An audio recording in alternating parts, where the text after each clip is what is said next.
Pudu Mengalarole Siwai Logaga Larava Sibwa ye people so Malohura Elomushiba. Time Malohura Shide, Malemu, Makobu, Chaumane Sibwa ye Manamiao.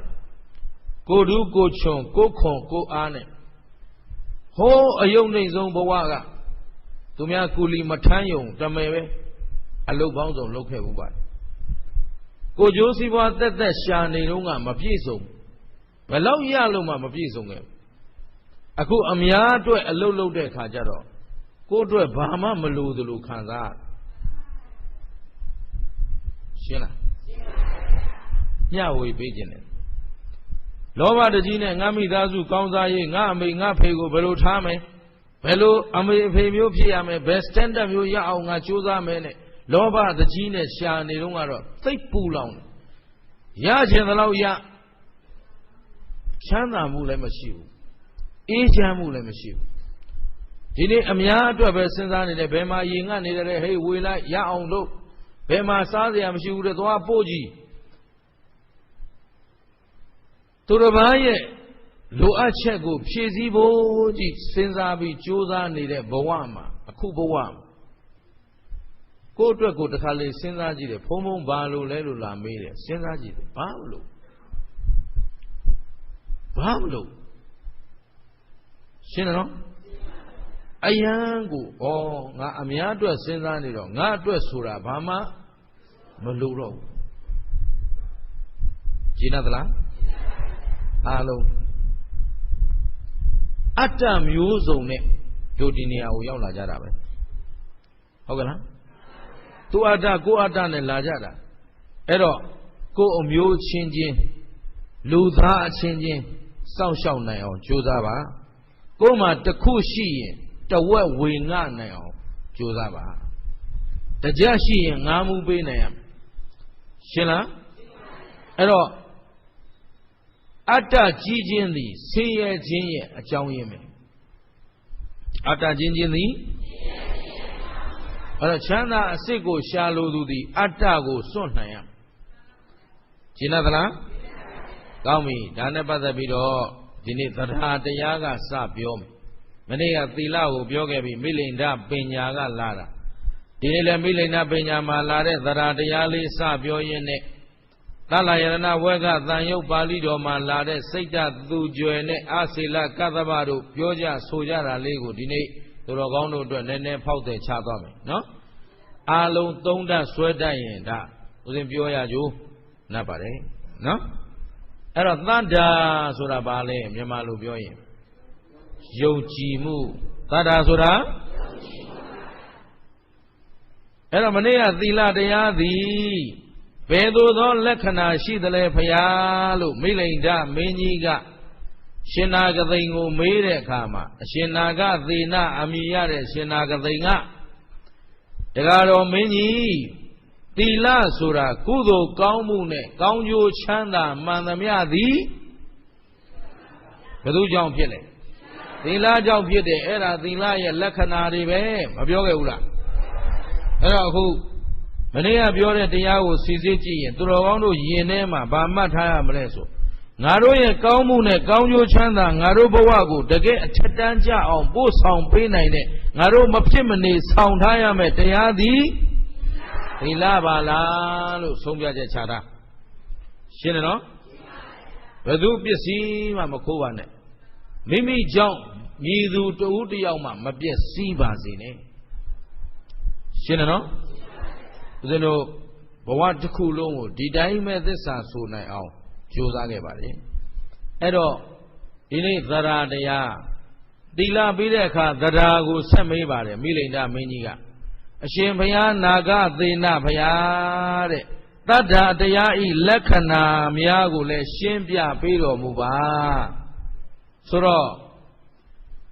Naga the Nababiole, Torono Sodo of Hidrube, the Garo Mini. Radaya Lekana the Jilin Lekana Shide Balale Balakana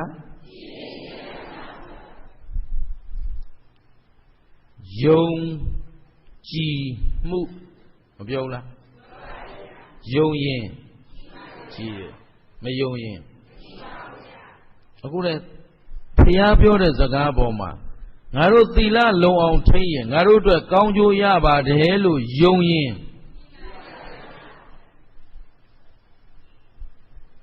Bà dù đi khô lù quay lù chán nà đi à mía lù mà ám chào Bà biết lù sổ Thì khô trên thì tân nê đốt khá yao mà Sổ là tì nê lù Dông chi nê lù Xên à Tụi nó bá vô lên lên lên bia trên Tụi nó bá biết xí khô trên Tụi mía vô tạp bia trên Tụi mía đốt khá yao ông Piu bí mà Mì mì xí dành ổ xá ya trên thì Thế chế mà mì mì bò mà Đi đốt khá đi Pian la mê Sổ là Dông chi thá rè lù hà Ấy thì khô rè lù lù mà Lên rè lù Tát rè lù Mà lâu đâu Bà biết lù Ê là mẹ áp biết của dùng nè Xuyên á Cao nà lâu yên Cao dô bê mẹ Thế chả biết Cao dô bê mẹ Cao nà phía mẹ luôn ô bà nè Đó Cái cao mình á luôn nà đâu Dùng mà bà biết mẹ lẽ Chi mẹ Ê đó Cao nà lâu yên Cao dô bê mẹ Thế chả biết Thế này mà ưu tiên lộ Càng càng chú của dùng chỉ vụ A khu cao nà lộ A khu cao dô Giá chê mà giá Bà biết lộ rồi A chú bê sổ ra A chú bê chênh chàn mà Chú bê mà Đã đây khu tới ý chí đấy nó Bà biết lộ lệ ưu tiên lộ Đã bố ra bà ta vấn đề Ảm nhá Yê yốt lệ xí đấy Cây xa được khu xí đấy Ngà rô tất tất lâu mà hốc đà mà lâu phú bà vú Ngà rô chà mà bà lâu xê yên đi đà lệ Xuyên rồi nó Hôm hậu đà lâu đây lù để cho nó chán nà này là Đố cho nó xê lại đà Mà hậu đà đồng lô mà lụp xê này Đà hà dùng chí mù xí đệ tàn là Dùng chí mù mà xí đệ tàn Ê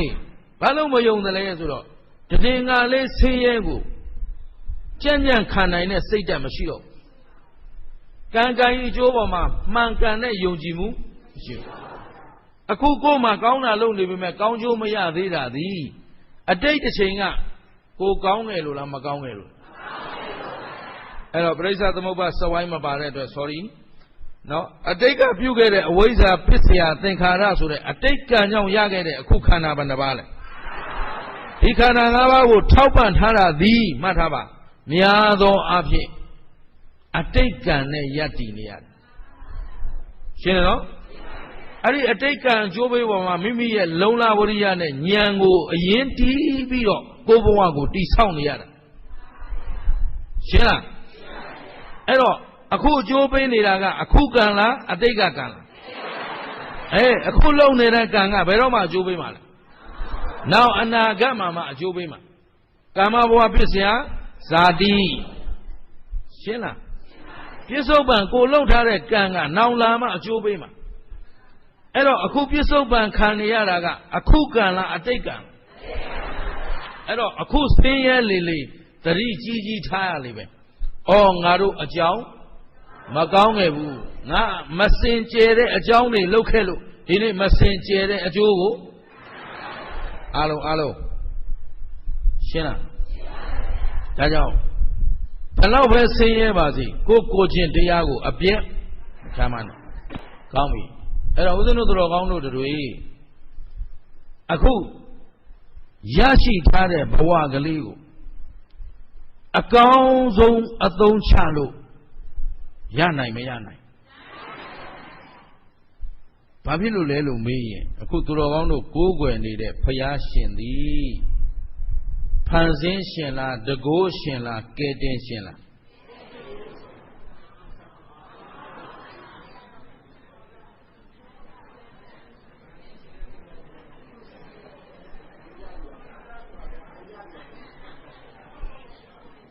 ယူရီးယားရောက်နေလို့တော်တော်ခက်မိနေပြီထင်တယ်ဟမ်ဖန်ဆင်းရှင်လားတကိုးရှင်လားကယ်တင်ရှင်လားလမ်းပြသူလို့အမည်ရတယ်ပြောဘုရားကလမ်းပြထားခဲ့ပြီးသားနိဗ္ဗာန်ရောက်ကြောင်းလမ်းကောရှိမရှိဗြဟ္မပြည်ရောက်ခြင်းကော မေတ္တာကရုဏာမုဒိတာဥပေက္ခဗြဟ္မစိုးတရား၄ပါးပွားများပထမဇန်ဒုတိယဇန်တတိယဇန်သရုပ်ထဇန်ပွားများရင်ဗြဟ္မပြည်ဧကံရောက်တယ်နတ်ပြည်ဗြဟ္မပြည်လိုချင်ကောနတ်လူပြည်လူချမ်းသာနတ်ပြည်နတ်ချမ်းသာလိုချင်ကောအဲ့ဒါဒါနလို့သီလဆောက်တည်လူချမ်းသာနတ်ချမ်းသာတော့အခုနေမြဲအတိုင်းခေါင်းပုံဖြတ်ဖြန့်ကြခိုးဝက်ပြီးနေဘယ်သွားမလို့အဲ့ဒါတော့ဒေအိုးသွားပျော်ပျော်သွားရှင်းလားအဲ့ဒါလူဖြစ်ရှုံးပြီလူဘဝဟာရိတ်ခါရှာတဲ့နေရာခင်ဗျားတို့ကတဘဝစာပဲရှာတယ်ရှင်းတယ်နော်တဘဝစာပဲရှာတဲ့လူကရိတ်ခါဖူလုံပြီးတော့ပြည့်စုံတဲ့လူများရှိသလားဘယ်လောက်ရိတ်ခါရသေတော့သူပဲပြန်သွားတော့အဲ့တော့ငါတို့တကယ်ရှာရမယ့်ရိတ်ခါကသီလရိတ်ခါသမာဓိရိတ်ခါပညာရိတ်ခါပြန်ပြောအဲ့တော့တရားတရားသည်တဲ့ကြည်လင်ခြင်းလက္ခဏာရှိတယ်အဲ့ဒီဟာလေးနဲ့တွဲပြီးတော့ဦးဇင်းကဒီနေ့စိတ်တသကြွယ်နဲ့အစေလကတ္တဗတို့ပြောခဲ့ကြတဲ့စကားတွေကိုဒီနေ့ဦးဇင်းထည့်ပြောပေးသွားမယ်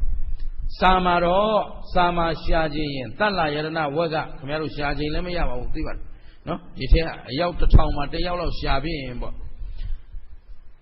အာဇေလကကတ္တဗဆိုတဲ့သုတ်တန်ရှိတယ်တတ္လယရဏဝက်ကတန်ရုပ်ပါဠိတော်အဲ့ဒီမှာနော်ဒါကစာတိုင်းသက်သေထူတာခင်ဗျားတို့ကတော့ကြုတ်ပြောတာနားထောင်ပါပဲဟုတ်တယ်မလားဟမ်ဟုတ်ကလားစာလည်းပြန်တိုက်ချိန်မရပါဘူးသို့တော်ဦးသိန်းကဖျားဟောတဲ့စကားကလွဲပြီးတော့ကျန်တာမပြောဘူးဆိုတာတော့ယုံလိုက်အဲ့တော့အစေလကတ္တဗသုတ်တံမှာအစေလကတ္တဗဆိုတာအဝတ်မဝတ်တဲ့တက္ကတော်နော်အခုချိန်ထိအိန္ဒိယမှာတော့ဂျိန်းတွေရှိသေးတယ်အဝတ်မဝတ်ပဲနဲ့ကျင့်ကြတာအဲ့တော့အဝတ်လုံးဝမဝတ်တဲ့တက္ကတော်ကြီးအစေလကတ္တဗသူ့တငယ်ချင်းကစိတ်တသကြွယ်တဲ့တငယ်ချင်းကဘယ်လိုလဲစိတ်တသကြွယ်ရဲ့အစေလကကတ္တဗဒီအပြည့်စုံပြောရင်အစေလကကတ္တဗဒီလိုသွားတယ်နော်အစေလဆိုတာအဝတ်မဟုတ်ဘူးနာမည်ကကတ္တဗဟုတ်ပြီနော်ကောင်းပြီသူတို့နှစ်ယောက်ကငယ်တငယ်ချင်းနေအစေလကကတ္တဗရဲ့စိတ်တသကြွယ်ကြီးရဲ့သူတို့နှစ်ယောက်ကဗာလဲတငယ်ချင်းနေကွဲသွားတာနှစ်ပေါင်း30ကျော်ပြီဟမ်ကွဲသွားတာလာမယ်တငယ်ချင်းနှစ်ယောက်ကွဲသွားတာဘယ်လောက်ရှိနှစ်30ရှိပြီပြန်မတွေ့ဘူးတရသောအခါကာလကျတော့အစေလကတ္တဗကပိစိကာတန်လဆိုတဲ့စိတ်တသကြွယ်တို့နေတဲ့အရက်ကိုရောက်လာအဲ့တော့နေတဲ့အရက်ကိုရောက်လာတော့တငယ်ချင်းနှစ်ယောက်ပြန်ဆုံးတယ်အစေလကတ္တဗကြီးကဝတ်မဟုတ်ဘူးစိတ်တသကြွယ်ကတော့ဘုရားရှင်ရဲ့တပည့်သာဝကအဖြစ်နဲ့နေနေတာဥပဒကအဖြစ်နဲ့နေတာအနာဂံတည်ပြီးသားဗာတည်ပြီးသားအနာဂံတည်ပြီးသားဆိုတာအလုံးနားလည်အောင်ပြောရရင်တို့ဘုရားရဲ့သာသနာကျင့်စဉ်မှာအဆင့်၄ဆင့်ရှိတယ်လွတ်မြောက်ရာလမ်းကြောင်းမှာအဆင့်ဘယ်နှဆင့်ရှိလဲသောတာပန်သဂရဂံအနာဂံယဟန္တာဆိုတော့အနာဂံဆိုတော့ဘယ်နှဆင့်အောင်သွားပြီ၃ဆင့်နောက်ဆုံးတစ်ဆင့်ပဲကျန်တော့တယ်ကုံကုံပြောရင်စိတ်ဓာတ်ကြွယ်သည်အနာဂံဖြစ်နေသေးရင်အနာဂံနေနေတဲ့သုဒ္ဓဝါသ၅ဘုံဆိုတဲ့ဗြဟ္မဘုံမှာနေရမယ်အဲ့ဒီတဘဝနေပြီးတာနဲ့ပြိဋိဘံဆံရမယ်သူ့အတွက်ဒါနောက်ထပ်ပူဇော်မရှိတော့နှစ်ယောက်ဆုံးတော့အစေလကတ္တဗကြီးကိုပြောတယ်ကိုယ်လည်းတို့ကပြန်ဆုံလို့မေးစရာတွေမေးရအောင်မဟုတ်နော်တချို့ကဒီမှာရောက်တာ10နှစ်ရှိပြီအနှစ်20ရှိပြီနေကြတာဘယ်လိုလဲတော်တော်ပြည့်ပြည့်စုံစုံဖြစ်ပလားမေးရမှာပေါ့နော်အေးချမ်းချမ်းဖြစ်ပလားမေးရမှာပေါ့နော်ဟောဆိုတော့အစင်းမြင့်တဲ့ထိုင်းနိုင်ငံမှာနေကြတော့ဟိုဟမ်သဘောပါသလားတို့ကတော့ဟိုမှာတော့ဘာနိုင်ငံမှမသိတဲ့နေရာမှာနေရတာဆိုတော့တို့အတွက်တော့မဆမ်းပါဘူးမမေးနဲ့မပြေဘူးအဲ့တော့ခင်ဗျားတို့ပြေလေတဲ့နေရာနေကြပြေကြသလားမေးရမှာပေါ့နော်ကြည့်ဒီမှာအစေလကတ္တဗတငယ်ချင်းတယောက်ပြန်တွေ့တယ်ဟာတငယ်ချင်းမာလာသာလာပြောပြီးပြီပေါ့ပြောပြီးတဲ့ချိန် စိတ်ဓာတ်ကြွယ်ရမေးတယ်တငယ်ချင်းနဲ့မတွေ့ရတာကြာပြီကွာတဲ့မင်းအခုဘာလုပ်နေလဲဆိုဟာမြင်တဲ့အတိုင်းပဲကွာဒီမှာငါကျင့်နေတာအဝတ်မို့တဲ့အချင်းရှင်းသလားတောင်းမီရကလေးနဲ့သူအင်ကိုအင်္ဂါလေးဖုံးပြီးတော့ထိုင်နေတာပေါ့ဗျာသူတို့ကင်ထားတာတောင်းမီလေးကင်ထားတယ်နော်တကူလုံးတော့ဘာအဝတ်မှမို့ဆိုတော့ဟာမင်းဒီလောက်ကျင့်နေတာဘယ်လောက်ဒီအကျင့်ကျင့်တာဘယ်လောက်ကြာပြီလဲတဲ့မေးတော့နှစ်30ရှိပြီတငယ်ချင်းနဲ့ဘယ်လောက်ရှိပြီတငယ်ချင်းငါဒီအကျင့်ကျင့်နေတာနှစ်30ရှိပြီဟာဒါဖြင့်လူတို့ထက်လွန်မြောက်တဲ့ထူးခြားတဲ့တရားသူတရားမြတ်တွေများရပါလားလူတို့လိုသားဘူးသမီးဘူးလင်ဘူးမယဘူးအပူတွေမင်းမှရှိသေးလားဟုတ်ပြီနော်လူတို့ထက်လွန်မြောက်တဲ့အေးချမ်းမှုလောဘနည်းသွားတယ်ဒေါသနည်းသွားတယ်မောဟနည်းသွားတယ်ကိလေသာကုန်ခန်းအေးချမ်းမှုရပါလားရှင်းတယ်နော်အကျင့်မြတ်ကျင့်နေပြီဆိုမှတော့ထူးခြားတဲ့ရလတ်ရကိုရရမှာပေါ့ဟမ်အခုအနှစ်ဘယ်လောက်ရှိပြီလဲ30တကယ်ချင်း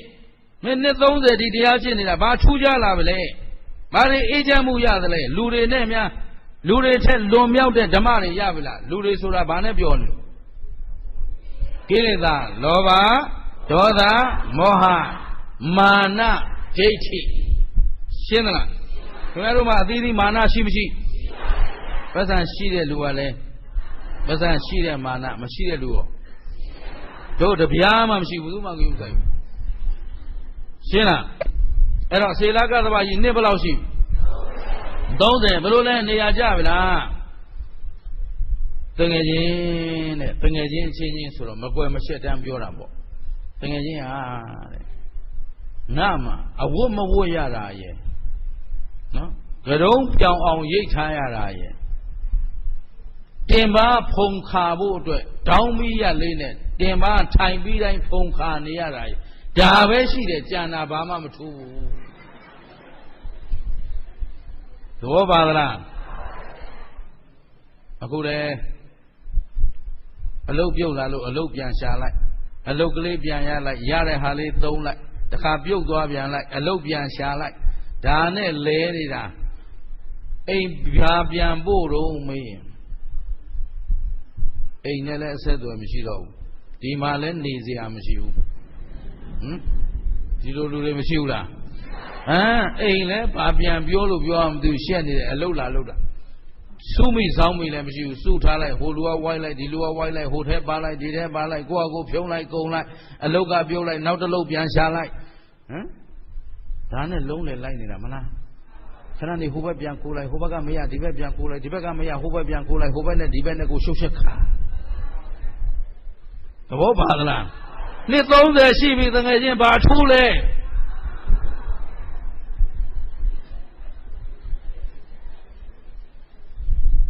သဘောပါလားဆိုတော့အစေရကသဘာကတကယ်ချင်းဟာမှန်တာပြောရင်တင်မဖုံခါတာပဲရှိတာဘာမှမထူးပါဘူးဖုံခါလို့ရတော်သေးတာပေါ့ဖုံခါမရတဲ့လူတွေအများကြီးရှိသေးတယ်သဘောပါသလားရှင်းရောရှင်းရလားကြည့်အစေရကသဘာကိုစိတ်ဓာတ်ကြွယ်ရမင်းကောတဲ့ဘယ်မှမသွားဘူးလားငါမွေးကြတဲ့ဒီရနေတာဘယ်မှမသွားဘူးတဲ့ဒါဖြင့်မင်းခုဘာလုပ်နေလဲဟာငါဖယားကိုကိုးကွယ်ပြီးဖယားရဲ့ဥပါဒကလုပ်နေတယ်ဘသူရဲ့ဥပါဒကဘသူကိုးကွယ်တယ်ဖယားကိုကိုးကွယ်ပြီးဖယားရဲ့ဥပါဒကလုပ်နေတဲ့တငယ်ချင်းဟာမင်းဘယ်လောက်ရှိပြီလဲငါလည်းနှစ်30ရှိပြီကွမဲသူတို့ကတူးနေတာနော်အစေလကသဘာကြီးနဲ့သူနဲ့မတွေ့တာဘယ်လောက်နှစ်30စေလကသဘာတရားရှာဆိုပြီးထွက်သွားလိုက်တာအဝိုးမိုးတဲ့ခိုင်းထဲရောက်သွားတယ်စိတ်ဓာတ်ကြောကသူ့ရွာသူ့အိမ်ကနေနေပြီးတော့ဘယ်သူနဲ့တွေ့လို့ဘုရားသာသနာနဲ့တွေ့တယ်ဟာဒါဖြင့်တန်ငယ်ချင်းမင်းရောဥပါဒကလောက်တာနှစ်30ဘာထူးသလဲရှင်းတယ်နော်တန်ငယ်ချင်းတဲ့ငါတော့လေတဲ့အခုငါအလိုရှိသလိုစိတ်ထဲမှာလွတ်လပ်ရအေးချမ်းရချင်းကပ်ပြီးတော့တယောက်တည်းသတင်းသုံးပြီးတယောက်တည်းဝိတ္တဝိสารပိတိဒုက္ခဧကဂရ အကျံစီလေးတဲ့ပြီးတော့ယောနိသောမနတိကာရနဲ့နှလုံးသွင်းလိုက်ပထမဇန်ချက်ချင်းရတယ်ကွအဲ့ဒီပထမဇန်ငြိမ်းအေးမှုကနေအတူဝိတက်ဝိစာရကိုဖဲဝိတက်ဆိုတာကြံစီခြင်းဝိစာရကသုံးသပ်ခြင်းနော်အဲ့ဒီအကြံစီတွေကိုဖယ်ပြီးတော့ပီတိဒုက္ခဧကဂရဆိုပြီးနေလိုက်ရင်ဒုတိယဇန်အလွယ်တကူရတယ်ကွဟာပီတိဆိုတာလေယုံရင်ချမ်းသာနဲ့တကယ်တော့တည်ငြိမ်တဲ့တရားမဟုတ်ဘူးပူလောင်တတ်တဲ့တရားပဲဆိုပီတိဖယ်ဒုက္ခဧကဂရတတ္တယဇန်ရတယ်ကွရှင်းသလားဒီတော့ဒုက္ခဆိုတာလေချမ်းသာခံစားနေတာတဏှာနဲ့နီးတယ်ဒုက္ခပါဖယ်လိုက်ဧကဂရသရုဋ္ဌဇန်ချက်ချင်းရတယ်ကွရှင်းသလားတကယ်လို့ငါသာဘုရားမြတ်စွာဘုရားရှင်ရဲ့အရင်သေရမယ်ဆိုရင်ဘုရားကပြောလိုက်မယ်စိတ်ဓာတ်ကြွယ်သည်နောင်တဖန်လူပြည်ပြန်လာစရာအကြောင်းမရှိတော့ဘူးတဲ့ဗြဟ္မပြည်မှတဆင့်ပြိဋိဘံစံလိုက်မယ်လို့ပြောလိုက်မကွာရှင်းလားဘုရားတာဝကနဲ့ဘုရားတာဝကမဟုတ်တဲ့လူနဲ့အကွာကြီးစိတ်ဓာတ်ကြွယ်တို့ကတော့ကွာတယ်တို့ရောဘယ်ဘာသာကိုကွယ်ဒီဘက်ကထိုင်းနေရောဘုရားဘာသာပဲထိုင်းဘက်ဟိုဘက်ကဗမာပြည်ကလူတွေပြောတာကြားဘူးလေထိုင်းဘက်ကမဟာယနာတဲ့ဟုတ်လားဟုတ်တယ်ခင်ဗျားတို့ကထေရဝါဒအမကြီးကြီးပြောမှာနော်ထေရဝါဒဘာလဲမေးရင်အိုးနေခွနဲ့လောက်ကြအောင်မှာဟိုးမတို့ဗမာပြည်ကဘုန်းကြီးတစ်ပါးတောင်ပြောလိုက်သေးတယ်ထေရဝါဒဆိုတာလည်းတကယ်တော့ဟိနယနာကနေဇွတ်ထေရဝါဒလောက်လာရတာဆိုတော့တဲ့ဆိုတော့ဗမာပြည်မှာရှိပြီးတော့ထေရဝါဒသာသနာထဲမှာနေပြီးထေရဝါဒပေါ်ယုံကြည်မှုမရှိပဲပြောနေတဲ့စကားသံကြားခဲ့ရတာစိတ်ထဲမှာဩသူလဲထိုင်းနာနီးလို့ထင်ပါရဲ့သဘောပါလားထေရဝါဒဆိုထေဆိုတာခိုင်မဲတော့ရှေ့ကဆရာအစဉ်ဆက်ဩဝါဒအဆုံးအမကိုခံယူပြီးတော့အစဉ်ဆက်နီးနာကိုလိုက်နာကျင့်သုံးလာတာကိုပါလေထေရဝါဒဘသူအဆုံးအမအတိုင်းလက်ဆင့်ကမ်းလာတာလေဘုရားရဲ့အဆုံးအမအတိုင်းဘုရားအဆုံးအမကိုပြုပြင်ခြင်းပြောင်းလဲခြင်းအလင်းမရှိပဲတသဝေမတိန်လိုက်နာလာတာထေရဝါဒကွာမှတ်ထားရှင်းလားဒါလောက်မှမပြောနိုင်ပဲနဲ့ဟိနယနာကလာတဲ့ဘာညာလျှောက်ပြောနေကြတဲ့ကိုထေရဝါဒပေါ်မှာကိုအမြင်မရှင်းတာသိကြနေရှင်းနော်ဟိနယနာဆိုတာမဟာယနာကပေးခဲ့တဲ့နာမည်ဘာလို့ဟိနယနာလို့ပေးသလဲဒီမှာထည့်ပြောခဲ့ဦးမယ်ဟိနဆိုတာအာနေသောယာနာဆိုတာလမ်းစဉ်မဟာယနာဆိုတာအာကြီးသောလမ်းစဉ်မဟာဆိုတာကြီးကျယ်သောမြင့်မြတ်သောအာကြီးသောယာနာလမ်းရှင်းလားအဲ့တော့အားနည်းတယ်လို့သူတို့ဘာလို့ပြောသလဲဆိုတော့မဟာယနာများကဗုဒ္ဓ၏အဆုံးအမတွေကိုလိုတိုးပိုလျှော့လုပ်ပြတယ်ဘာဖြစ်တယ်ဇလန်းနေရစပြင်ပလိုက်လို့ဟိုဘက်ကအန်ကုန်းတို့ကွမ်ရင်တို့ပေါ်လာတော့သဘောပါသလားဝူခုံးကပဲသာသနာကိုသူကစောင့်ရှောက်လာသလိုလိုဟုတ်ကဲ့လားအဲ့တော့သူတို့ရေးခြင်းသလိုရေးပြင်းခြင်းသလိုပြင်ပလိုက်တယ်ဝိနည်းကျင့်ဝတ်တွေကိုလည်းထုံနည်းတူစွာပဲပြင်းခြင်းသလိုပြင်လိုက်တဲ့အတွက်သူတို့ကအမြင်ကျဲတယ်တဲ့ဟောဒီဘုရားပြောတဲ့အတိုင်းစာအုပ်ကြီးအတိုင်းတသဝေမတိန်လုံနေတဲ့ဟာတွေကအမြင်ကျင်းတယ်တဲ့ဒါကြောင့်မို့လို့ဘုရားဆုံးမတိုင်းနေတဲ့လူတွေကိုသူတို့ကဘာပြောလိုက်တော့ဟိနယနာအမြင်ကျင်းတဲ့ကောင်းတွေရှင်းလား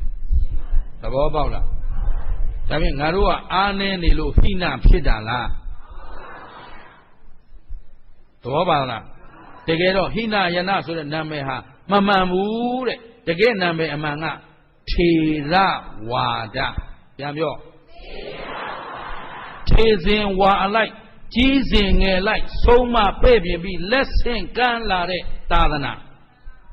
ရှင်းလားတို့သာသနာမှာတန်တရားဖြစ်เสียတခုမှဒါကိုတိတိကျကျပြောလိုက်တော့ရှင်ဘုရားဖြစ်ခြင်းသောအာကြီးနေတယ်တဲ့ဘယ်လိုမှမဖြစ်နိုင်ဘူးတဲ့သာသနာဆိုတာအခုဘေရင်ဘုန်းကြီးခြေဘုန်းကြီးဓာတ်ဘုန်းကြီးနတ်ဘုန်းကြီးအဲ့ဒါတို့တန်ဃာထဲမှာမပါပြောတော့ဗမာပြည်ကဘုန်းကြီးတွေမကြိုက်ဘူးထိုင်းကဘုန်းကြီးလည်းတဲ့မှာမဟုတ်ဘူးတဲ့မတဲ့နော်တို့ကပြောစရာရှိတာပြောရမှာ ခေတ်နဲ့အညီချိုင်းဖုံးကြီးမလုပ်တဲ့အတွက်ဟိနာယနာလို့ဆိုခြင်းဆိုရှင်းလားဟမ်ခေတ်နဲ့ညီအောင်ခင်ဗျားတို့ခြေကနန်းလာမပေးတဲ့အတွက်ဒီကိုတော့အောက်တယ်ဒိတ်အောက်နေတယ်ပြောကြိုက်သလိုဒါပေမဲ့အဲ့ခြေကနန်းပေးနေတဲ့ချိုင်းဖုံးကြီးနဲ့သူ့မိန်ကလားဘယ်သူချမ်းသာမှထင်တယ်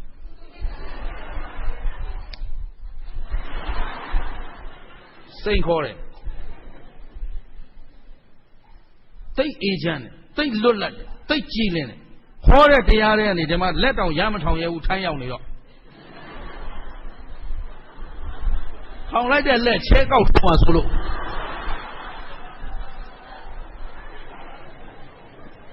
ဟိုမှာကောသောင်းရနောင်းရောက်သွားတယ်ကောသောင်းကနေရနောင်းကူတရားသွားဟောတယ်ဘာလို့ဘုန်းကြီးကားနာမဘုန်းကြီးစီးသွားတဲ့ကားနာမတဲ့ဟိုကလမ်းမေးနေတယ်ဘုန်းကြီးတွေတပည့်တော်ကားနာမတွေလိုက်မေးနေကြတယ်တဲ့ဘာလို့မလို့တော့ကွာဆိုတော့ချဲထုံးမလို့တော့သေပါပြီကွာဟဲ့ငါလာတာအလကားပဲ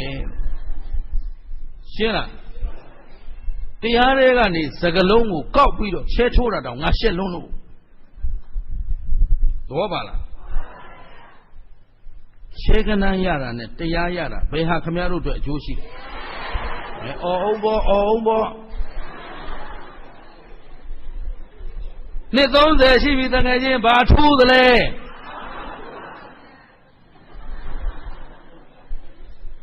ရောက်လက်စမို့လို့မပြောချင်တာဘာမှမထူးရှင်းလားသဘောပေါက်သလားကိုယ်နေရာကိုယ်ဒေသကိုယ်ယုံကြည်ချက်နဲ့ကိုယ်ကိုလွတ်မြောက်အောင်ကြိုးစားနိုင်မှပန်းတိုင်ကိုရောက်မှာဒီတိုင်းကတော့ဘလို့မှပန်းတိုင်ရောက်လာစိတ်ဓာတ်ကြွယ်ပြောတယ်ငါဖယ်မှမသွားဘူးအိမ်ကနေတဖွာမှမခွာဘူး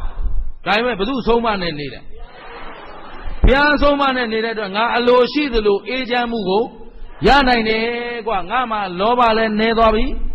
ဒေါသလည်းနည်းသွားပြီမောဟလည်းနည်းသွားပြီစိတ်ဓာတ်ကြွယ်အဲ့ချိန်မှာဘာလုပ်နေလဲမပြောရင် तू ကနေ့စဉ်သံဃာဒါနဆွမ်းလောင်းဖို့သံဃာတွေဝေယဝဆပြုဖို့သူ့ရွာရောက်လာတဲ့သံဃာတွေအတွက်အစဉ်ပြေဖို့ရကျိုးရွာကျိုးရရွာလမ်းပြင်မယ်တရားဆောင်မယ်စိတ်ဓာတ်ကြွယ်ပရဟိတလုပ်ငန်းတွေကြီးလုပ်နေတာသူ့အတွက်ဘာမှလုပ်เสีย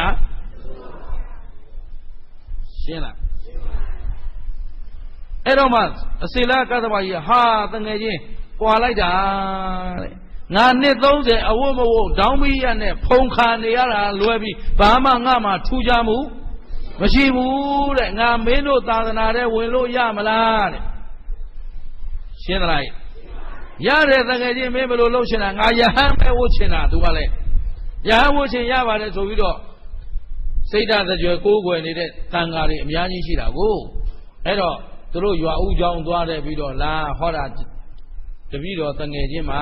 နော်ပိတ်ဖြူလေးပတ်သွားတယ်ဟဲ့ကောင်ဒီတိုင်းတော့ကြောင်းထဲဝင်လို့မတော်ဘူးပိတ်ဖြူလေးပတ်ခဲ့သဘောပါသလားတို့သာသနာအရှက်မရှိတဲ့သာသနာလားအေးအရှက်နဲ့အကြောက်နဲ့နေတာသဘောပါသလားအခုဒီမှာတွေ့ရတာမဆိုးပါဘူးထိုင်းရောက်လာတဲ့တော်တော်လေးကြည်နူးစရာကောင်းပါတယ်လုံခြုံလာကြလို့နော်ဗမာပြည်ကဘုန်းကြီးလာကြတော့တယ်မလုံဘူးသူတို့ဒူးဖုံးနေရတာကွာအလုပ်တခုမလာခဲ့နဲ့ငါရှိဘူး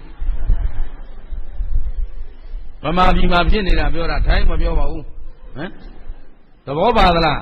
ကိုမဲစောကဟာတွေဒါမြင်ရတာအတော်စိတ်ချမ်းသာတော်သေးရဲ့ဗမာတွေကြံသေးတယ်နော်ရင်ချေး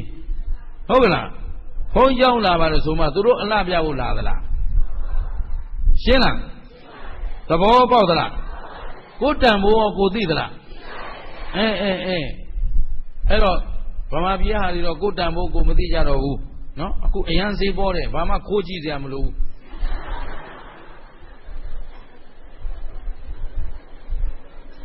သဘောပါလားအဲ့ဒါနိုင်ငံခြားသွားတဲ့တငယ်ချင်းတွေဦးဇင်းတို့ဒါအကြောင်းပြီးကြတဲ့အခါတငယ်ချင်းတွေထွက်သွားတာမနေတော့ဘူးဘုသူမင်္ဂလာသာရက်ကန်နဲ့ကြမ်းနေကြတယ်နော်အဲ့တော့တငယ်ချင်းတွေသွားတိုင်းစာရေးပေးတယ်တငယ်ချင်းတို့ရောက်ရနိုင်ငံရောက်ရနေရမှာကိုယ်အမျိုးကိုယ်ဘာသာကိုယ်ဂုဏ်သိက္ခာမကြအောင်နေကြပါကိုယ်အမျိုးသိက္ခာစောင့်ရှောက်ပေးကြပါဒါရောက်တဲ့အရက်ကတငယ်ချင်းစီဘယ်နိုင်ငံသွားဒီစာပဲရေးလို့လိုက်သူတို့ကသိနေပြီသူမင်္ဂလာဆရာစာလာရင်ဒါပဲလာမှာပဲဒီထက်အရေးကြီးတဲ့ကိစ္စမရှိဘူးမင်းတို့တယောက်ကြောင့်မြန်မာလူမျိုးသိက္ခာမကြစေနဲ့ဗုဒ္ဓဘာသာ သိက္ခာကျစေနဲ့ရှင်းလားခင်ဗျားတို့ကိုမြင်လိုက်တာနဲ့သူတို့ကဘာဘာသာဆိုတာသိပြီးသားလေဗုဒ္ဓဘာသာဆိုတာသိပြီးသားဗုဒ္ဓဘာသာတယောက်ကရိုင်းဆိုင်နေတဲ့ကြမ်းတမ်းနေတဲ့ဆိုရင်ကိုယ်ဘာသာပဲသိက္ခာကျင့်သလားရှင်းရောရှင်းလားအဲ့တော့ကြည့်အစေလကသဗ္ဗကြီးကိုတခါလေပိတ်ဖြူလေးပတ်ပြီးခေါ်သွားတယ်ကြောင်းရောက်တယ်ဒါတပည့်တော်ရဲ့တငယ်ချင်းမှာအရှင်ဘုရားတို့သင်္ကန်းဝတ်ရှင်လို့ဝတ်ပေးကြပါတကယ်တော့မိစ္ဆာဒိဋ္ဌိတယောက်ကကိုယ်သာသနာနဲ့ဝင်လာမယ်ဆိုအ ਨੇ ဆုံး3လဒဏ်ထမ်းဟုတ်ပြီနော်အခြေအနေမကောင်းရင်3နှစ်ဒီတိုင်းဒဏ်ထမ်းပြီးမှကျေနပ်မှဝတ်ပေးတာအခုတော့စိတ်သကြွယ်ရဲ့အာမခံချက်နဲ့ပစ္စည်း၄ပါးတပည့်တော်တကားခံပါတယ်ရှင်ဘုရားဒါတပည့်တော်တငယ်ချင်းအရင်ကြီးပါသင်္ကန်းဝတ်ပေးတော်မူကြပါဆိုပြီးတော့အဲ့ဒီမှာတာမဏေပြုပြီးတော့သင်္ကန်းဝတ်လိုက်သင်္ကန်းဝတ်ပြီးဘုရားရှင်ရဲ့အဆုံးအမတိုင်းကျင့်တော်မယ်ဆိုတော့ဘယ်ရစကျင့်ဘယ်ရစကျင့်ဒီတရဏဂုံလေးသာထားသမှာဘယ်ကစကျင့်အေးသီလကစကျင့်မှာဘောအယက်ကရုရဲ့မနေ့ကဟောတာဆက်ဟောနေတာသဘောပါလားဘောတရဏဂုံခေါင်ဆောက်တယ်ရှင်ပြုတာခမည်းတော်နဲ့မထိုင်ဘူးနော်အရေးထဲမှာတရဏဂုံအရင်ပေးခြင်းနေသေးတယ်နော်အဓိကပါလေသီလကစပြီးဖြစ်ခြင်းတော့သီလလုံခြုံအောင်ထိန်းတယ်ဆိုတော့အစေလကသဗ္ဗတို့အဝတ်မဝတ်ပဲကျင့်နေတော့ကဒီလိုကျင့်ဝတ်တွေဘာတစ်ခုမှမရှိဘူးအဝတ်မဝတ်ရင် तू ကလောဘနေပြီလို့ထင်တာအဝတ်မဝတ်တိုင်းလောဘနေသလားဟမ်ဝတ်စရာမရှိတိုင်းလောဘဒေါသနေရောလားမြေကြီးပေါ်မှာအိမ်မြေကြီးပေါ်မှာစားပြီးကြုံသလိုနေတတ်တိုင်းလောဘဒေါသကုန်သလားအဲ့တော့လွဲမားတဲ့ကျင့်စဉ်တွေကျင့်နေတော့နှစ်30အိမ်ငြိမ်မှုမရဘူးချမ်းသာမှုလည်းမရဘူးအခုစနစ်တကျကျင့်လိုက်တယ်သူများအသက်မတန်းနဲ့သူဥစ္စာမခိုးနဲ့သူများသားမရမစော်ကားနဲ့မှုသားမပြောနဲ့ဟုတ်ကလားတည်တည်းမတော့နဲ့ကျင့်ဝတ်ကလေးတွေကျင့်နေချိန်တန်ဆွမ်းခံသွားပြန်လာတတိပဌာန်တရား၄ပါးပွားများခိုင်းတော့သီလသမာဓိပညာသိက္ခာဘယ်နှရလဲ300စနစ်တကျလဲကျင့်လိုက်သလိုအစေလကသဗ္ဗသည်ဒုက္ခန္တာအရှိနဲ့ဗာနဲ့ကြိုက်ညာအမရိဒါလည်းသူတို့ကောင်းလို့ကြွားမိတာနော်ခန္ဓာအရှိနဲ့ညာအသိနဲ့ကြိုက်သွားတဲ့အခါကျတော့သူသည်တပတ်မကြာခင်ပဲယဟန္တာဖြစ်သွားတယ်။ဒါဖြင့်မှန်ကန်တဲ့ယုံကြည်မှုလမ်းစဉ်ရဖို့အရေးကြီးမကြီးစောစောကလမ်းစဉ်လွဲနေတုန်းကနှစ်ဘလောက်30ဘာမှမထူးခဲ့ဘူးရှင်းနော်ငြိမ်းရမှုရောရသလားလွတ်မြောက်မှုရောခုဘုရားသာသနာထဲဝင်တာဘယ်လောက်ပဲကြာတပတ်ရှင်းနော်အဲ့ဒီတပတ်ကိုဟိုမှာအဝတ်မဝတ်ဘဲတောင်ကျင့်ရတဲ့တတ္တဝါဆိုတော့အခုသီလလုံခြုံအောင်ကျင့်ဆိုတော့โอเคသူများတဲ့တတ်တဲ့လုံငါမလုပ်ဘူးသူများဥစ္စာခိုးတဲ့လုံငါမလုပ်ဘူးသီလလုံအောင်ထိန်းလိုက်တယ်220 9သောသိက္ခာပုဒ်တွေကြီးပြီးတော့စောင့်ထိန်းရင်းနဲ့တတိအားကောင်းလာတယ်တတိဝရိယအားကောင်းလိုက်တာနဲ့တမာရီတီးလာတယ်တမာရီတီးပြီးဟိုဆိုတော့ခန္ဓာကြီးရောခန္ဓာဘယ်နှပါပြန်ကြည့်လိုက်စမ်းဟဲ့အစေလကကသဝဆိုတော့ခန္ဓာ၅ပါးဖြစ်ပြီးတော့မျက်စိရောမြဲသလားနာခုခင်ဗျားတို့ခံစားနေတာရှားပွေနေတာအာယုံ၅ပါးမှတ်တာယူရီးယားရောက်မြန်မာတွေကိုသတိပေးခဲ့ပါဦး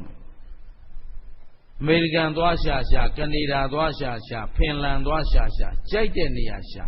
ခင်ဗျားတို့ရှာတာဒီ၅ပါးသောအာယုံပဲလို့မှတ်တာရှင်းလားနာမည်တတ်ထားတော့စာဝနေရေးပြန်ပြောအရင်အမြစ်ကအာယုံ၅ပါးပြန်ပြောရှားနေရတဲ့အစင်းအာယုံအတန်အာယုံအနတ်အာယုံအယသာအာယုံအထွေထီအာယုံဒီ၅ပါးပြင်ပါရှိသေးတယ်နေ့တိုင်းဒီ၅ပါးအတွက်ရှာဒါအတွက်အလုပ်လုပ်ရှင်းလားဘယ်နိုင်ငံသွားလုပ်ဘယ်မှာနေပြီးလုပ်၅ပါးအာယုံကာမဂုဏ်ရှင်းသလားစားဖို့ရတာယုံလေးအတွက်ဝတ်ဖို့ဖွတ်ထပါယုံလေးအတွက်ကြည်ဖို့အစင်းယူပါယုံလေးအတွက်နားထောင်ဖို့ရှင်းလား ပြေမှမပြေဆုံးနိုင်မဲ့အခုပဲ TV ကအခုံးဖြစ်လိုက်အလုံးဖြစ်လိုက်အပြားဖြစ်လိုက်ပလာစမာဖြစ်လိုက်ရှုပ်ချက်ကိုကတ်လို့ဝယ်လို့ကိုမပြီးနိုင်ဘူးဘယ်ဟာကြည့်လို့ကောင်းတော့ဆိုတော့ဘယ်ဟာမှလည်းမကောင်းဘူးဘယ်တော့ပြီးမှာပြီးမလားဒီအစင်းအာယုံကမလေးဟိုလိုကြည့်မှကောင်းတာဒီလိုကြည့်မှကောင်းတာရှုပ်ချက်ခတ်နေတာလိုက်အာယုံဆိုတာအကောင့်ထဲပြီးအောင်မလားဘယ်တော့ပြည့်စုံအတန်အတွက်ကလည်း MP3 MP4 ရှုပ်ချက်ကိုခတ်နေတာငကြက်တွေနဲ့နားတွေကန်းကုန်တော့မယ်သဘောပါလားပုံမှန်အပြင်အတန်တိုင်းပဲနားစီရခံနိုင်တာငကြက်ကြီးတွေအုပ်အုပ်ပြီးတက်အဲ့နာမကြခင်ကမ်းမှာရှင်းနော်အဲ့တော့အတန်အတွက်ကောပြည့်စုံသလားမပြည့်စုံအနံ့အတွက်ကောကဲအာယုံဆိုတာအကောင်ထဲမရှိဘူးလှည့်စားတတ်တဲ့တရားသက်သက်ဘာသက်သက်အဲ့ဒီလှည့်စားတတ်တဲ့အာယုံလေးအတွက်နဲ့အချင်းချင်းလိန်ကြခိုးကြတတ်ကြရောက်ချကြမလုပ်ကြဘူးလားရှားနေတာအားလုံးပါလေအာယုံတွေဘာလဲအာယုံဆိုတာအကောင်ထဲကြားလားပြောမလဲဒါတနေ့တနေ့အယူထားတယ်ဒါနဲ့ယူထားတယ်ရှင်းလားငွေလေးမြင်နေတယ်မြင်တာအစင်းဆိုတာလည်းဖြစ်ပြီရှင်းလားအတန်ဟောမြဲသလားအနံ့ဟောကဲဒါဘာတယောက်နဲ့တယောက်လိန်နေစရာလိုလဲဘာခိုးစရာလိုလဲရှင်းလားလူဘဝရကခဏကလေးမှာကောင်းမှုဖြစ်အောင်နေကြညီညွတ်အောင်နေကြလူကိုလူလိုသိရင်လူချင်းချင်းညီရမယ်ရှင်းလားသဘောပေါက်သလားဘာလူမျိုးဖြစ်နေလူဟာလူပဲကိုရှိမှလူသားတယောက်ဒုက္ခရောက်နေတာကိုကြည်နေရဲ့ရင်မင်းလူမဟုတ်ဘူး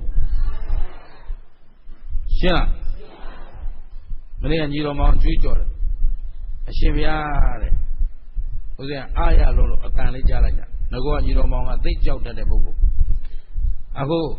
ရေတွေလိုက်ဝေရင်းနဲ့ရှင်ဘုရားမောတာတော့ပြောမိနေလူတွေကလည်းလောဘကြီးလိုက်တာတဲ့ငတ်နေတဲ့ထဲကိုလောဘကြီးသေးတယ်ညီလေးဟာမင်းသိနေတဲ့အတိုင်းပဲအဲ့ဒီလောဘကြီးလို့လည်းငတ်ကုန်ကြတာရှင်းလားသဘောပေါက်သလားလောဘကြီးလို့ငတ်ကုန်တာတို့ကလမ်းပြမှာညီလေးကြိုးစားတပည့်တော်ဒိဋ္ဌံထားတယ်ဗျာငါတို့ရှိနေရဲ့နဲ့ငါတို့လူမျိုးတွေငတ်မသေးစေရဘူးတပည့်တော်ရအောင်ကြိုးစားမယ်တဲ့မဲငတ်ညီတယ်ဟုတ်နေပါလားသဘောပါသလားကောင်းပြီဆက်လို့မင်းလိုတာအကုန်လုံးငါပံ့ပိုးပေးမယ်ချဟောဆိုကျုပ်ကတရားပွဲက9ရက်10ရက်လောက်ကြံသေးတယ်အဲ့ဒါသိခံပြီးဟောပြီးဘွားဟာကိုဖုံးနေပဲ control လုပ်နေရတယ်အဲ့တော့ကိုတယောက်ရှိနေရဲ့နဲ့ကိုလူမျိုးကိုဘာသာဝင်တယောက်ဒုက္ခမရောက်စေရရှင်းလားငါတို့ရှိနေရဲ့နဲ့ငါတို့လူမျိုးမငတ်စေရငါတို့ရှိနေရဲ့နဲ့ငါတို့သာသနာမကွယ်စေရရှင်းသလားအဲ့ဒီခွန်အားကလေးနဲ့ဆက်လက်စောင့်ရှောက်ပေးကြပါလို့အားလုံးမေတ္တာရပ်ခံပါတယ်ရှင်းသလားအချင်းချင်းခင်ဗျားတို့အချင်းချင်းပြေလည်ဖို့အရေးကြီးပါတယ်အချို့ကလာတဲ့ရှင်ပြတိုင်းပြည်တဲကလိုအပ်တာလေးတွေဒီလိုလှုပ်ချင်တယ်ခင်ဗျားတို့စီကလည်းဘာမှမလိုချင်ဘူးကိုယ့်ဟာကိုယ်တောင်ပင်ပင်ပန်းပန်းခက်ခက်ရက်တည်နေရတာနိုင်ငံခြားထွက်တရားမဟုတ်ဘူးဆိုတာဟိုဒုက္ခရောက်နေတဲ့လူတွေစီသွားပြီးလေပင်ညစ်သလိုဖြစ်မှာဆိုလို့ဘယ်မှမသွားဘူးရှင်းတယ်နော်အခုအသိပေးခြင်းလို့လာတာလှူနိုင်တာမလှူနိုင်တာအရေးမကြီးဘူးဟုတ်ပြီနော်အချင်းချင်းကိုယ်ချင်းချင်းရအောင်ကဲကြသမ်းပါရအောင်ညီညွတ်ကြသမ်းပါရှင်းလားကလားဥဒုမင်္ဂလာပြန်သွားလို့ဟာထိုင်းမှာရှိတဲ့မဲဆောက်မှာရှိတဲ့မြန်မာလူမျိုးတွေညီညွတ်ကြတယ်သာသနာအတွက်တက်ကြွကြတယ်အချင်းချင်းစောင့်ရှောက်ကြတယ်အရင်လိုဗျံပရဒုက္ခရောက်မှုတွေကအချိန်မီတားမြစ်နိုင်ကြတယ်ကဲတင်နိုင်ကြတယ်ဆိုတဲ့သတင်းကြားရင်ဥဒုမင်္ဂလာသိပြောပါပြီရှင်းလားသဘောပေါက်သလားအဲ့တော့အားလုံးလူဟာလူပါပဲအချိန်တန်ရင်သေကြရမယ်လူတွေကြီးပဲသေတော့ကိုရှာထားတဲ့စီးစိမ်ပါသွားမလားအိမ်ပြန်ခြင်းတဲ့လူလည်းပြန်မှာပါမပူပါနဲ့နော်အချိန်သိမ့်မလို့တော့ပါဘူးခဏလေးပဲသိခံမှာပြန်နိုင်အောင်သူ့မင်္ဂလာတို့ကြိုးစားနေပါတယ်အဲ့တော့အချိန်တန်ရင်တော့အိမ်ပြန်ရမှာအိမ်ပြန်မျက်နှာပန်းလှအောင်တော့ကြိုးစားကြသဘောပါသလားအဲ့တော့အဓိကငါတို့စောင့်ထိန်ရမှာပါလေသီလအခြေခံခိုင်မာမှ အဲ့တော့ကောင်းတာလုံးမှာကောင်းကျိုးပင်ပြန်ပြောကောင်းတာလုံးမှာမကောင်းတာလို့ရင်ကောင်းပြီစောစောကမိလိန်နာပညာပြန်သွားမယ်မိလိန်နာမင်းကြီးကရှင်နာဂသိန်ကိုလျှောက်တယ်တရားဤလက္ခဏာကိုပြောသမ်းမှာဆိုတော့ရှင်နာဂသိန်ပါပြောတယ်တရားသည်ကြည်လင်ခြင်းလက္ခဏာရှိတယ်ဘာရှိတယ်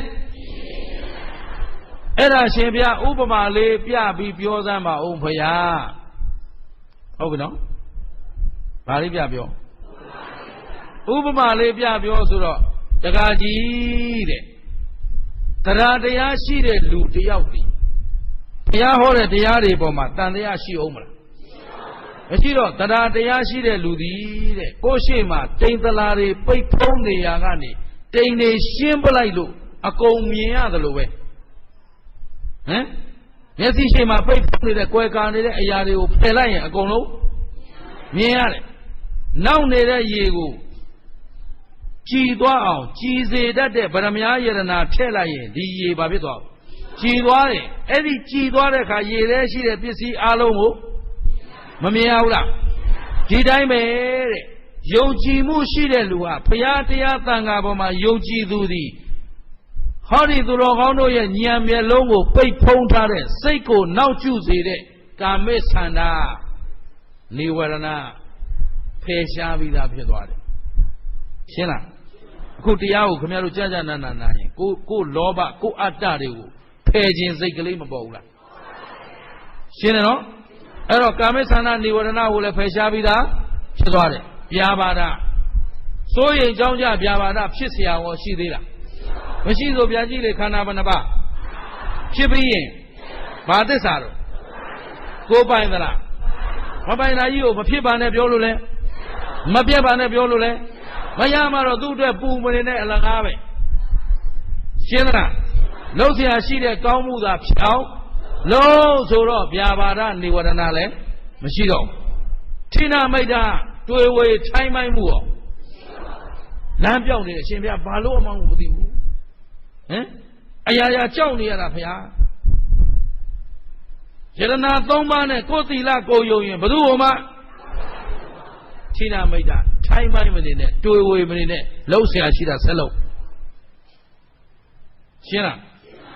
ဩဒိစ္စကုတ်ကုတ်စာပြန်လွင်ခြင်းပူပန်ခြင်းဗါတယ်ပြန်လွင်ခြင်းပူပန်ခြင်းပြန်လွင်နေတယ်ဆိုတာအလုံးလုံးနေရင်းနဲ့ကိုရှေ့ဘာလို့ရမလဲဘယ်တော့ငါတို့အိမ်ပြန်ရမှာလဲပြန်လွင်မှုတွေမရှိဘူးလားဘယ်လိုဆင်ပြောင်လို့ရမလဲရှေ့လာကြရင်ဘယ်လိုဖြစ်မလဲ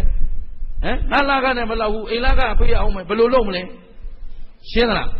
ဩဒိစ္စတွေမလာဘူးလားကုတ်ကုတ်စာရောလာခဲ့တယ်ဆိုတော့တရားရှိတဲ့လူမှာဒီဩဒိစ္စကုတ်ကုတ်စာမလာဘူးငါဖရာပေါ်မှာအကျွင်းမဲ့ယုံတယ်တရားပေါ်မှာလည်းအကျွင်းမဲ့ယုံတယ်သံဃာပေါ်မှာလည်းအကျွင်းမဲ့ယုံတယ်အကြောင်းကောင်းရင်အကြောင်းမကောင်းရင်အကြောင်းအကျိုးအတိုင်းပဲဝတ်ရှိရင်တော့ခံရမှာပဲရှင်းသလားအဲ့တော့အဟောင်းသာဆက်တော့မယ်အသစ်တော့အတင်မခံတော့ဘူးဆိုရင်ဒီလူမှာတွေးဝေစရာလမ်းကြောင်းရှင်းရလားဝိဇိကိစ္စဒိုလောနဲ့နှစ်ခွတန်တရားဖြစ်เสียအကြောင်းရှိဘူးသဘောပါလားအဲအရမှာရောက်နေကိုချင်းတရားသာအပြတ်မခံပါနဲ့ဒီလူအတွက်ပျက်စီးเสียအကြောင်းမရှိဘူးသဘောပါလားနိုင်ငံရချမ်းမှမနေပဲကိုတိုင်းပြည်ထဲမှာနေပေမဲ့ကိုချင်းတရားမရှိသူတွေပျက်စီးသွားတာတွေအများကြီးပါအသုတ်လိုက်ပျက်စီးကုန်ပါပြီရှင်းသလားအဲ့တော့အားလုံးတို့သည်ဘသူအဆုံးမတိုင်းနေရင်ချမ်းသာနိုင်တယ်ယုံသလားဘုရားအဆုံးမတိုင်းသီလသမာဓိပညာနဲ့နေရင်ကြောက်ရွံ့ခြင်းလဲကင်းနိုင်မကင်းနိုင်ကြောက်ရတယ်ဆိုတာကိုကမမှန်မှကြောက်ရတာမှန်နေရင်ကြောက်เสียမလို့အဟောင်းကျွေးရှိရင်တော့ဆက်ရမှာပေါ့ယခုရထားတဲ့ခန္ဓာကဘယ်ကံအကျိုးပေးနေတာလဲအမေမှတ်မိသွားပြီအခုခန္ဓာသည်ဘယ်ကံတို့အတိတ်ကံဖြစ်တဲ့အတွက်အတိတ်ကံကိုမြင်နိုင်သလားလာခြင်းသလိုလာပါစေနော်ဘယ်လောက်ဆင်းရဲတရားမပြတ်ပါနဲ့ ယခုပြစ္ဆုတ်ပံလုံနေတဲ့ကံသည်အနာဂတ်အတွက်ငါတို့အနာဂတ်မျိုးဆက်အနာဂတ်သာသနာအတွက်ငါတို့အကောင်းဆုံးဖြစ်အောင်တက်သေးထူသွားမယ်ရှင်းရလားငါတို့သားသမီးငါတို့မြေးမြစ်ကိုအမွေစိုးတွေမပေးခဲ့ဘူးလို့အာလုံးတန်တိတ်ထန်ချဖို့တင်မသိရှင်းတယ်နော်အဲ့တော့ယနေ့တိုးတက်အောင်မြင်သွားတဲ့နိုင်ငံနဲ့လူမျိုးတိုင်းသည်အနာဂတ်ကိုမျှော်လင့်ပြီးအလုပ်လုပ်ကြလို့အောင်မြင်သွားခြင်းဖြစ်ပါတယ်ပြစ္ဆုတ်ပံဆင်းရဲတွေကိုကြံ့ကြံ့ခံပြီးတော့အနာဂတ်အတွက်ထူထောင်ကြမယ်ဆိုရင်ငါတို့အောင်မြင်မှုရနိုင်မရနိုင်ရှင်းသလားအဲ့တော့ဒီနေ့တရားပွဲမတိုင်ခင်ပြီးခဲ့တဲ့အတိတ်ကာလအားလုံးကိုသင်ခန်းစာယူပါပြီးခဲ့တဲ့အတိတ်ကဘာလဲသင်ခန်းစာပြောပြီးခဲ့တဲ့အတိတ်ကအနာဂတ်အတွက်မျှော်လင့်ချက်နဲ့ပြစ္ဆုတ်ပံမှာအကောင်ထဲပေါ်ပါရှင်းသလား